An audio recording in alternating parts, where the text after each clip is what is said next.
That sucks. Moments ago, I got screwed out of a VIPER ACR, a car deal that I had been working on for the past few days, and I figured I would fire up the camera and tell you guys all about it because these videos usually do pretty well. Everyone here loves to hear a story about a car deal gone bad. If you look at the VinWiki channel, that's true as well. The scammer stories and the car deals gone wrong always do well view-wise. And I'll be honest here and say that my car buying experiences have been pretty good. I've been very fortunate in my life. I've bought, maybe 65, 70, maybe even more cars, and I really don't have too many horror stories. Some of that is just luck of people that, normally people are honest, and some of it is my gut feeling. I have backed out of a few deals that I think I saved myself some headache, but usually everything just goes pretty well. I really only have 3 stories where it's a car deal gone bad, and this is one of those. So I'm sure if you watch the channel, you'll know I have been on the hunt for a 5th gen VIPER ACR for the past few weeks, and the ultimate goal is to do a Calvo twin turbo build on that VIPER. And if you don't know about the Calvo twin turbo VIPERs, they are incredible. I mean, the performance is unreal, on a different level than anything else, and they're pretty much unbeatable as a street car. They're winning everything, and the only thing that can kind of hang with them is maybe a very turned up twin turbo Lambo or GTR or something like that. But that's why I like the VIPER. It's different than your average twin turbo Lambo R8. These are a lot more unique and interesting. So not only is the performance there, but they're also cooler. They have that extra cool factor over the typical kind of twin turbo Lambo stuff. For me anyway. Some people might not like it, but I'm all about it. I actually gave away a 5th gen VIPER about a year and a half ago, and I thought about doing a Calvo twin turbo build on that car. However, upon learning of the cost of a twin turbo build, I figured it would not be financially intelligent for me to do that, so I elected not to do the twin turbo build on that car. But that feeling, that itch to do it, has been with me ever since, and I think the 5th gen VIPER, especially the ACR, is just a very awesome, underappreciated vehicle. So I want one. I want one in that striker green color, a lime green color, very limited. So not only am I looking for a limited car, especially in this market, a very limited car, but I'm looking for a rare color in that rare vehicle. So needless to say, the conventional channels weren't going to really work out. I can't just go on Car Gurus or eBay and I'll find a green one there. So I had to kind of cast my line out to all the people I know, my little fishing line, and say, hey, if you come across a striker green VIPER ACR, let me know. It doesn't really matter what options. I just want green ACR. If it's an ACRE, if it's whatever, I'm fine with that. So I actually found 2 with a 3rd backup car in about 2 weeks, which I was pretty impressed by because I thought it would take a very long time, but I found in total 3 cars. And one was very far away, one was a little bit closer, one was in a different country, but a country that's relatively easy to import a vehicle to here. The one really seemed like the right deal. It was a single guy, it wasn't a dealership, so I didn't have to go through a middleman, and I figured, okay, cool, I could save some money on this, and the price was right. He was asking $265 for the car, where everyone else was kind of a little bit higher than that, at least 10 grand. So that's the one I kind of zeroed in on, that one. And I reached out and I said, hey, I got your number from a few different people. Here's who I am. I want to buy the car. I'm a serious cash buyer. If you want to sell it, great. If not, no worries. I'm not here to put the pressure on anyone. I'm not a wholesaler that has to make a deal to make a living here. I'm trying to buy the car for myself, no pressure. If you want to sell it, great. If not, no problem. He reaches back out and says, yeah, I'm looking to sell the car, and that would be great. So again, no pressure on my end, and he was very receptive to the initiation of the deal.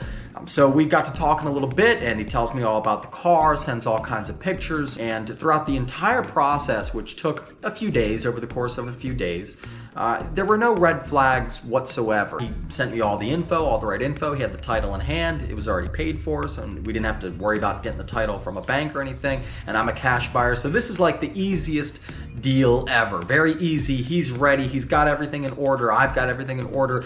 You couldn't ask for a better type of deal than this. Everything checked out. So we're pretty much good to go, and I feel comfortable at this point to wire the money to this person, and that's what I set out to do. I'm like, all right, well, if you got the paperwork, we can overnight everything. We'll sign it. No big deal. I'm working with my buddy is a dealer, so I got all the, it's easy to do the paperwork, and literally all I have to do is sign some papers, and then I can wire the money. By the way, here it is, all the paperwork in this UPS envelope that I have to send back, but there it really is all there. The overnight UPS package. I did have a similar deal actually fall through. The last car with a big wing I tried to buy, my ZR1, during the paperwork phase, the lady decided to back out. She said, I just can't sell the car. And that was during the paperwork phase. And she had signed some papers, but we didn't get as far as, we sent the check out, but she didn't actually cash the check. This one's a little bit different. We get past the paperwork stage, and I go to my bank. I wire him the money. I wire him $265,000. I think there's a bank fee though, but we'll say $265,000.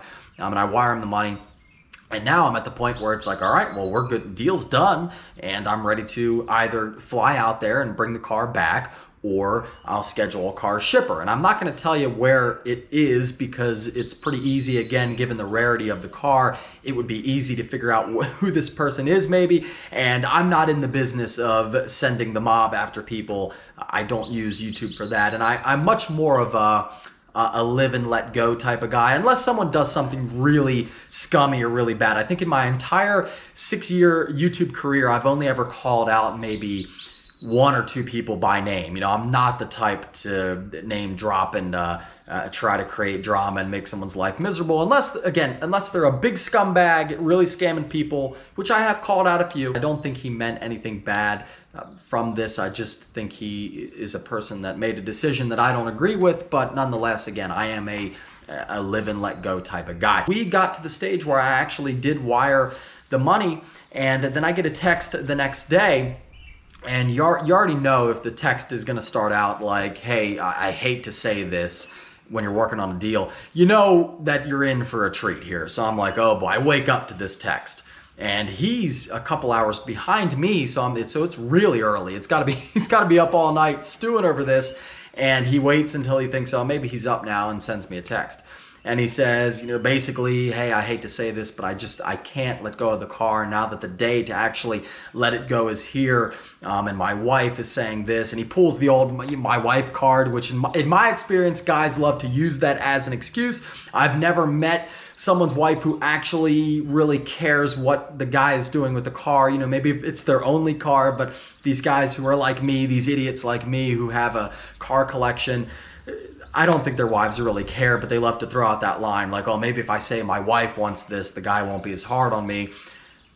Whatever the case might be, I say, well, what are you thinking? He's like, I just can't let go of the car. Is there any way we can not do the deal? And I'm thinking, well, it's a little late for that, right? The deal is done. I got to pick up the car at this point. I sent you the money. He's like, oh, I know. I got no problem wiring you the money back. Plus, I'll wire you $500 for your time. So that's, again, this wasn't clearly a malicious thing, but nonetheless, he shouldn't have done the deal at all, much less let it go this far. I said, well, that'd be nice, $500, but I don't really want the $500. I would like the car. That's why I went through all this, to get the car. And he's like, I know, I just feel like I can't let it go. And at this point, we're back and forth a little bit. And at this point, like, I legally could take the car. I think the paperwork is done. I wired the money. So I think legally, if I was to get police involved or something, I think I could take the car. But then you're in a scenario where it's like, do I want to send a car shipper out there? And, then it's like, am I sending a car shipper into like a hostile environment? You never know what people are going to do. I didn't get that vibe from this guy. But again, I don't want to put someone in that position. Really, it came down to the fact that I was able to find 3 cars pretty quickly. So I felt like losing this deal wasn't going to be the end of the world. And the back and forth, he really didn't want to let go of the car.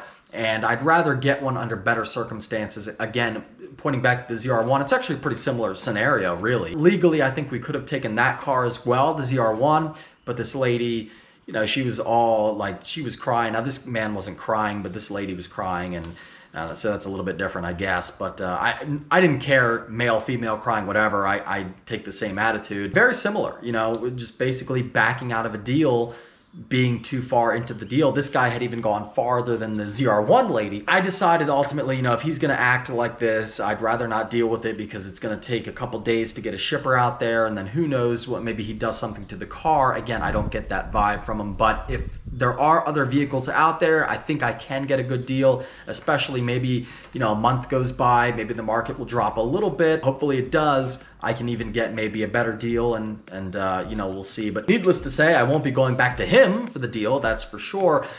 And it's really annoying, but like I said, you know, I did find other cars, and I decided to let it go. And he did, true to his word, wire me the money with 500 extra bucks. So I guess I made a little money on the deal. But that's not what I wanted. I really didn't care about the 500 bucks. In fact, he didn't even have to send that. Never know what you're gonna get when you work a car deal. And, you know, I feel like it happens more with cars like this, exotic cars. You know, when you go to which makes sense. If I go to a dealership, they're not going to have an emotional attachment. A dealership isn't going to, or a guy who flips cars isn't going to be emotionally attached and have a problem saying goodbye. I've had one bad dealership experience and 2 bad personal selling experiences. So I guess the message might be to stay away or just be careful when you're dealing with people.